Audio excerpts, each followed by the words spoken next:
लेकिन कुछ लोग हैं जो आदिवासी हिंदू नहीं ऐसा कहते हैं, वो लगातार ऐसा कहते आए हैं। और ये जब एजेंडा देखते हैं, इसकी पृष्ठभूमि में जाते हैं, तो ये कैथोलिक चर्च ऑफ रांची से निकला हुआ एजेंडा है। थोड़ा इतिहास में देखते हैं तो एक पादरी जवाहरलाल नेहरू जी के टाइम में यहाँ भारत में आया था, वेरियन एल्विन, जो बाद में पद्म विभूषण से भी उन्होंने सम्मानित किया था।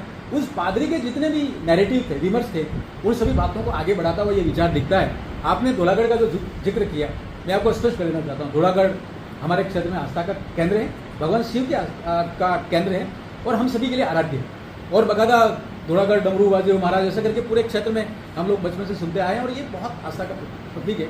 लेकिन कुछ लोग हैं, उन लोगों के बारे में 2-3 बातें जानना बहुत जरूरी है। पहला तो ये कि ये लोग कैथोलिक चर्च ऑफ रांची का एजेंडा चलाए।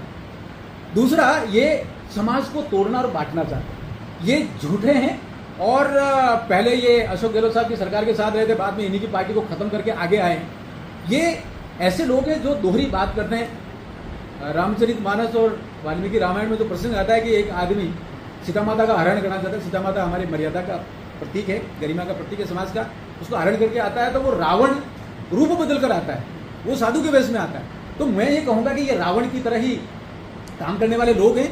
भगवान श्री कृष्ण के जीवन में भी एक पूतना नाम की किसी एक राक्षसी का नाम आता है। ये पूतना रूप बदल कर, पहले एक रूपवती नारी होती है, बाद में जाके असली रूप में आती है। ये पूतना भी है और ये रावण भी है, रूप बदल कर आते हैं। आप देखिएगा, समाज ने पहचान लिया है इनको। धौलागढ़ का किस्सा तो है ही, लेकिन आप थोड़ा डूंगरपुर चलेंगे तो वहाँ पिछले दिनों जिला परिषद का एक वार्ड का चुनाव हुआ, पीठ क्षेत्र उसको बोलते हैं, पीठ से ये बहुत बुरी तरीके से हारे हैं। और समाज ने जागरण के साथ में ही इनकी जो चेहरा है, असली चेहरा रावण वाला, पूतना वाला, वो समझ लिया है। मैं ये कहूँगा, आग्रह करूँगा सभी सज्जन शक्ति से जो अच्छा विचार करते हैं, मिलकर रहना चाहते हैं, सामाजिक समरसता को बरकरार रहना चाहते हैं, इतिहास के वो समृद्ध मूल्यों के साथ रहना चाहते हैं, वो सभी ये सोच रहे हैं कि ये दोगले हैं, ये झूठे हैं और ये केवल राजनीति करने के लिए आए हैं।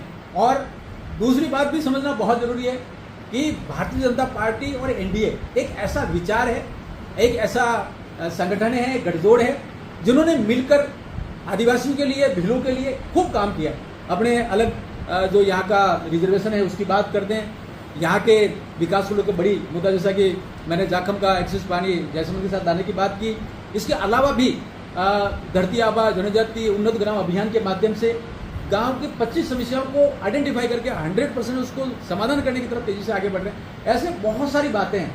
केंद्र में जनजातियों का मंत्रालय खोला, तो ये सारी जो बातें हैं, ये सारी की सारी एनडीए के साथ में, लेकिन राजनीति का कुछ गठजोड़ है, वो सारी बाहरी विचार है, वो यहाँ आया है, उसको रुकना चाहिए।